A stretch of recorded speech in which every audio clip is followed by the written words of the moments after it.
ನಮಸ್ಕಾರ ರೀ ಎಲ್ಲ ಪ್ರೀತಿ ಮಂದಿಗೆ ಕನ್ನಡಿಗನ ಹೃದಯಪೂರ್ವಕ ಸ್ವಾಗತ. ಸಜ್ಜನ ಸಂಗಿ ಸಂಗಾತ್ ಕರೋತಿ ದುಸ್ಸಾಧ್ಯವಪೀಹಿ ಸಾಧ್ಯಂ ಪುಷ್ಪಾಶ್ರಯಾತ್ ಶಂಭು ಶಿರೋಧಿರೂಢ ಪಿಪೀಲಿಕಾ ಚುಂಬತಿ ಚಂದ್ರಮಂಡಲಂ.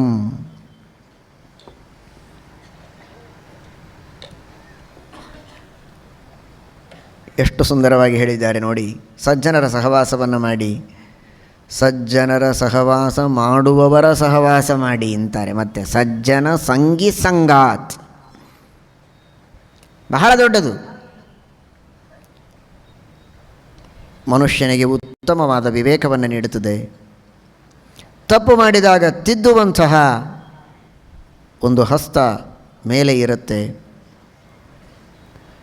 ಸತ್ಕಾರ್ಯಗಳನ್ನು ಮಾಡುವುದಕ್ಕೆ ಪ್ರೋತ್ಸಾಹನೆಯನ್ನು ನೀಡುತ್ತಾರೆ. ಸಜ್ಜನರಿಂದ ಆಗುವ ಲಾಭಗಳು ಬಹಳ. ದೇವರ ಬಗ್ಗೆ ತಿಳುವಳಿಕೆ ಹೇಳುತ್ತಾರೆ. ಧರ್ಮ ಅಧರ್ಮಗಳ ಬಗ್ಗೆ ತಿಳುವಳಿಕೆಯನ್ನು ನೀಡುತ್ತಾರೆ. ಯಾವುದು ಕರ್ತವ್ಯ, ಯಾವುದು ಅಕರ್ತವ್ಯ, ಯಾವುದರಿಂದ ನಮಗೆ ಶ್ರೇಯಸ್ಸು, ಯಾವುದರಿಂದ ನಮಗೆ ಹಾನಿ ಇದೆ, ಎಲ್ಲವನ್ನೂ ತಿಳಿಸ್ತಾರೆ ಸಜ್ಜನರು.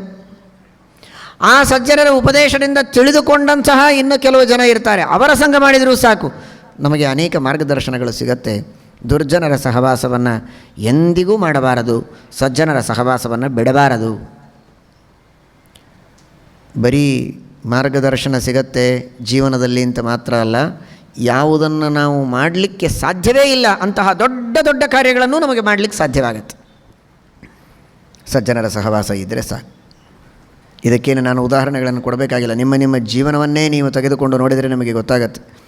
ಸಜ್ಜನರ ಸಹವಾಸದಿಂದ ಏನೂ ಗೊತ್ತಿಲ್ಲದವರು ಒಂದೊಂದೇ ಅಕ್ಷರಗಳನ್ನು ಕಲಿತಾ, ಶಾಸ್ತ್ರಗಳ ಶ್ರವಣವನ್ನು ಮಾಡಿ, ಅಧ್ಯಯನವನ್ನು ಮಾಡಿ, ದೊಡ್ಡ ದೊಡ್ಡ ಗ್ರಂಥಗಳ ಅಭ್ಯಾಸ ಮಾಡಿ, ಮಂಗಲವನ್ನು ಮಾಡಿ, ಯಜ್ಞಯಾಗಾದಿಗಳನ್ನು ಮಾಡಿ ದೊಡ್ಡ ಕಾರ್ಯಗಳನ್ನು ಮಾಡ್ತಾರೆ. ಮೊದಲು ಶೂನ್ಯ, ಆದರೆ ಸಜ್ಜನರ ಸಂಘದಿಂದ ಒಂದೊಂದು ಹೆಜ್ಜೆಯನ್ನು ಮುಂದಿಡುತ್ತಾ ದೊಡ್ಡ ಸ್ಥಾನವನ್ನು ಹೊಂದುವುದಕ್ಕೆ ಸಾಧ್ಯ ಇದೆ. ಆ ರೀತಿ ಹೊಂದಿದರೇ ಅದು ಚೆನ್ನಾಗಿ ಸ್ಥಿರವಾಗಿ ಉಳಿಯುತ್ತೆ. ಸಂಪತ್ತಾಗಲಿ ಜ್ಞಾನವಾಗಲಿ ಇದ್ದಕ್ಕಿದ್ದಂತೆ ಬಂದರೆ ಕೆಲವೊಮ್ಮೆ ಅಹಂಕಾರ ಬಂದುಬಿಡ್ತದೆ.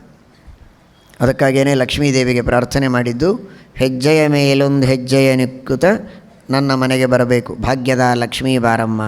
ಒಂದೇ ಸಲ ಬಂದು ಕೂತು ಬಿಡಬೇಡ, ಹಾರಿ ಬಂದು ಪೀಠದ ಮೇಲೆ ಕೂಡಬೇಡ, ಹೆಜ್ಜೆಯ ಮೇಲೆ ಹೆಜ್ಜೆ ಇಡ್ತಾ ಬಾ ಅಂತ. ಇದನ್ನೇನು ನಾವು ಲಕ್ಷ್ಮೀದೇವಿಗೆ ಕಲಿಸ್ಬೇಕಾ?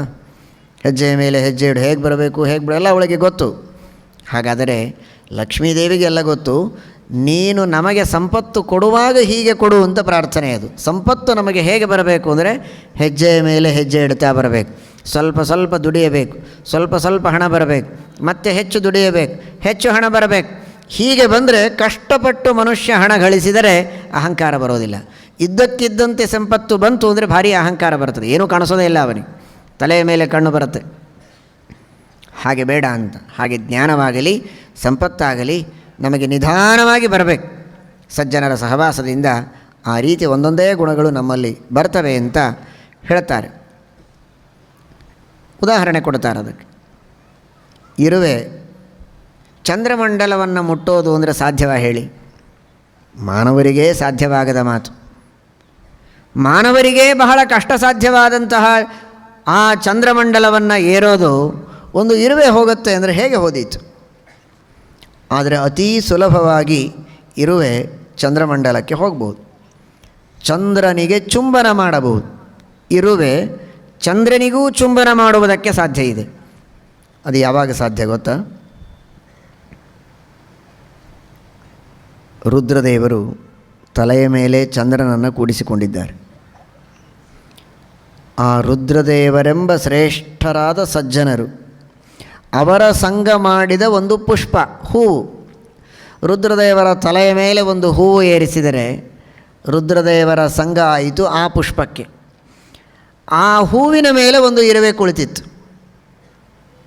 ಮಾರುಕಟ್ಟೆಯಲ್ಲಿಯೋ ಅಥವಾ ತೋಟದಲ್ಲಿಯೋ ಹೂವಿನ ಮೇಲೆ ಒಂದು ಇರುವೆ ಏರಿ ಕುಳಿತಿದೆ. ಹೂವಿನ ಸಂಘ ಮಾಡಿತು.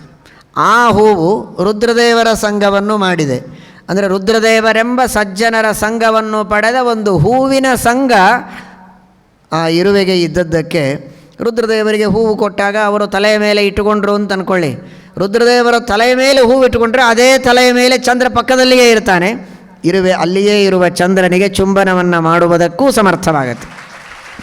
ನೆಲದ ಮೇಲಿದ್ದ ಇರುವೆಗೆ ಮನೆಯ ಅಟ್ಟವನ್ನು ಏರುವುದೇ ಕಷ್ಟ ಸಾಧ್ಯ. ಅಂಥದ್ದು ಒಂದು ಹೂವಿನ ಮೇಲೆ ಏರಿ ಕುಳಿತ ಇರುವೆ ರುದ್ರದೇವರ ತಲೆ ಏರಿ ತಲೆಯ ಮೇಲೆ ಇರುವ ಚಂದ್ರನನ್ನೂ ಚುಂಬನ ಮಾಡುವುದಕ್ಕೆ ಸಾಧ್ಯವಾಗತ್ತೆ. ಈ ಕಲ್ಪನೆಯಿಂದ ನಮಗೆ ತಿಳಿಸಿಕೊಡೋದು, ನಾವು ಸಜ್ಜನರ ಸಂಘವನ್ನು ಮಾಡಿದರೆ ಭಗವಂತನ ಸಾನ್ನಿಧ್ಯವನ್ನು ಹೊಂದುವುದಕ್ಕೆ ಸಾಧ್ಯ ಇದೆ. ಯಾರೂ ಮಾಡದ ಶ್ರೇಷ್ಠ ಕಾರ್ಯಗಳನ್ನು ಮಾಡುವುದಕ್ಕೆ ಸಾಧ್ಯ ಇದೆ. ಸಜ್ಜನರ ಸಹವಾಸವನ್ನು ಮಾಡಬೇಕು ಅಂತ ಸತ್ಯಧರ್ಮತೀರ್ಥ ಶ್ರೀಪಾದಂಗಳವರು ತಿಳಿಸ್ತಾ ಇದ್ದಾರೆ.